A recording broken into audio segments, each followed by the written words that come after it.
Olá, pessoal do segundo ano, espero que estejam bem. Aqui quem fala é a professora Natália. E na aula de hoje vamos falar sobre Introdução à Termoquímica, que é o capítulo 1 do nosso livro 2. Bom, aqui nós temos 3 figuras. O que será que elas têm em comum?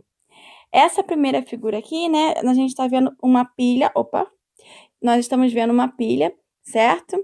E várias pilhas, né? E o que acontece dentro das pilhas? Elas fornecem energia elétrica, né? Pra gente, para pequenos aparelhos, como controle remoto, as balanças que a gente tem em casa para alimentação, certo?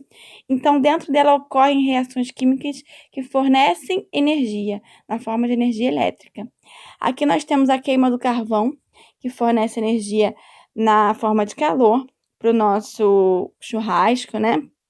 E temos aqui a combustão da gasolina, que vai se transformar, né, vai liberar energia também e vai se transformar em energia mecânica para movimentar o nosso carro, certo? Então, nós vimos lá anteriormente reações que liberam energia, né? Aqui nós temos 2 exemplos de reações que necessitam de energia para acontecer. O cozimento dos alimentos, né? Necessita de energia térmica, né? Necessita de calor. E a fotossíntese, né? Para as plantas realizarem fotossíntese, elas precisam da luz solar. Então, necessitam de energia na forma luminosa. Então, todas as reações envolvem energia, certo?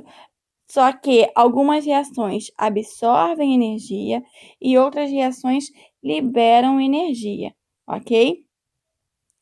Agora, a termoquímica, ela vai estudar a quantidade de calor que vai ser absorvida ou liberada por uma reação, tá?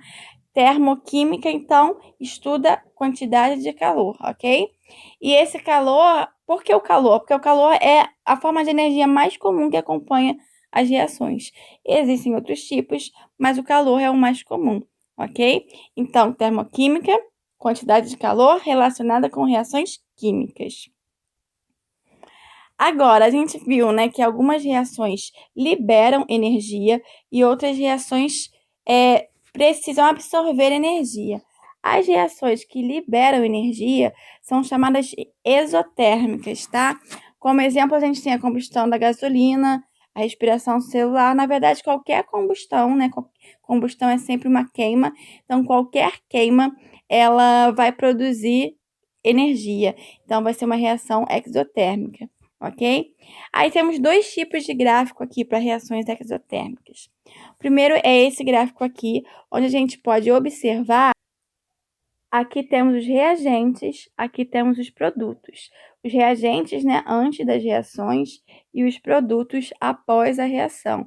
E a gente pode ver que a energia aqui dos nossos produtos é menor do que a energia do reagente. Isso quer dizer que se a energia diminuiu, né, quer dizer que a energia foi liberada. Então, temos aqui um exemplo de um gráfico para reações exotérmicas. O outro gráfico, vocês podem ver uma outra forma de gráfico dessa maneira aqui, tá? O que nós temos nesse gráfico? Aqui a gente tem a energia, ok? Os reagentes e os produtos. E mais uma vez, a gente viu que a energia dos produtos é menor, então quer dizer que a energia foi liberada. Essa distância aqui representa a distância da energia liberada, ok? E as reações que absorvem energia são chamadas de reações endotérmicas. Então, lembrando, exo significa para fora, então libera energia. Endo significa dentro, então quer dizer que absorve energia. Um exemplo que nós temos é a decomposição do calcário. O calcário é um minério encontrado em algumas rochas, e quando a gente esquenta o calcário, ele libera cálcio e gás carbônico, certo? Ele precisa absorver energia para isso, ok? E nós temos 2 gráficos semelhantes ao que a gente viu para as reações exotérmicas, tá? Agora a gente vai ver para a reação endotérmica. Mais uma vez, ó, aqui temos os reagentes, aqui temos os produtos, certo? A gente está vendo agora que a energia dos produtos é maior do que a energia dos reagentes. Então, para a energia ter aumentado, ele precisa absorver energia, certo? E um outro exemplo que nós temos aqui é desse gráfico, onde nós podemos observar também, ó, energia dos reagentes, energia dos produtos. Se a energia dos produtos é maior, quer dizer que ele absorveu energia para aumentar a sua energia, certo? Então, são os gráficos que a gente vai ver. Agora, calorimetria. Vamos pensar no que é a calorimetria. Imagine aqui nessa minha primeira figura, tá? Eu tenho 1 litro de água e eu estou aquecendo ela até chegar a 100 graus Celsius. No segundo recipiente, eu tenho 2 litros de água, ou seja, uma quantidade de água maior. Será que a quantidade de calor para esse processo, para os dois volumes de água chegarem à mesma temperatura, vai ser o mesmo? Não, né? Se a gente tem quantidades diferentes de água, a gente precisa de quantidade de calor diferente. Então, a calorimetria, ela vai estudar essas quantidades de calor, né? Ah, Natália, mas você falou que isso aí é termoquímica. Sim, a termoquímica estuda a quantidade de calor que está envolvida nas transformações químicas, tá? A calorimetria vai estudar as transformações químicas e físicas, ok? E a gente tem aqui as unidades de calor que a gente utiliza tanto na calorimetria quanto na termoquímica, certo? Que são Joule, representado pela letra J, que é aceita pelo Sistema Internacional, e calorias, ok? Que são aquelas calorias que a gente fala lá na nossa alimentação, tá? Lembrando que, ó, conversões, 1 quilocaloria é igual a 1.000 calorias, certo? E 1 caloria é igual a 4,18 joules, ok?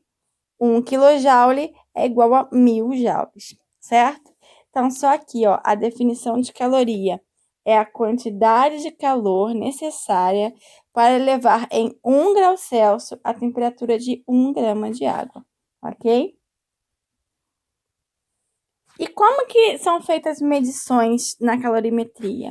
São feitas através desse aparelho aqui que a gente tem um exemplo na figura, né? Que é chamado de calorímetro, tá?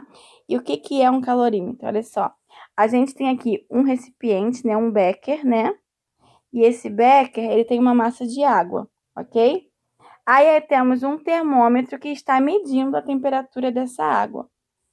Esse becker, ele está dentro de um recipiente isolante, ou seja, ele não troca calor com o meio ambiente, certo? Então, o termômetro só vai medir o que acontecer dentro do becker. E temos um agitador dentro do becker que é só para agitar a solução para a temperatura ficar homogênea em todos os pontos, ok? Então, qualquer reação que eu colocar para ocorrer aqui dentro vai afetar a temperatura da água, certo? Então, se a temperatura da água aumentar, quer dizer que a reação que ocorreu lá dentro liberou calor e esquentou a água. Então, é uma reação exotérmica, ok? Então, a quantidade de calor que a água vai receber é exatamente igual à quantidade de calor liberada pela reação, certo? Se a água esfriar, quer dizer que a água doou calor para a reação. Então, a reação absorveu o calor da água, é uma reação endotérmica, ok? E a quantidade de calor que a água perdeu para poder esfriar é exatamente igual à quantidade de calor que a reação consumiu. Então, esse é o calorímetro, certo? E através desse sistema é que se mede a quantidade de calor absorvida ou liberada durante uma reação. E para a gente calcular essa quantidade de calor, a gente tem essa formulazinha aqui, Q é igual a M vezes C vezes ΔT. Q é a quantidade de calor que é transmitida na reação, M é a massa do que a gente estiver falando, né? C é o calor específico e ΔT é uma variação de temperatura final menos temperatura inicial, ok? Então, para a gente aprender a usar essa fórmula aí, a gente vai resolver um exercício, ok? Uma reação exotérmica foi realizada dentro de um calorímetro e elevou a temperatura de 100 gramas de água de 30 para 50 graus Celsius. Qual a quantidade de calor liberada para a reação? Então, a gente tem nossa fórmula, né? Q é igual a M vezes C vezes delta T, ok? A gente quer descobrir a quantidade de calor, que é o quê? Então, eu não sei o valor de Q. A massa, ele está dizendo que é 100 gramas, então, massa 100 vezes o calor específico. Ele não deu, mas vocês têm que ter em mente que o calor específico da água é igual a 1, ok? Vezes ΔT, que é a variação de temperatura. Temperatura final menos temperatura inicial. Temperatura final 50, inicial 30, né? Então, 50 menos 30.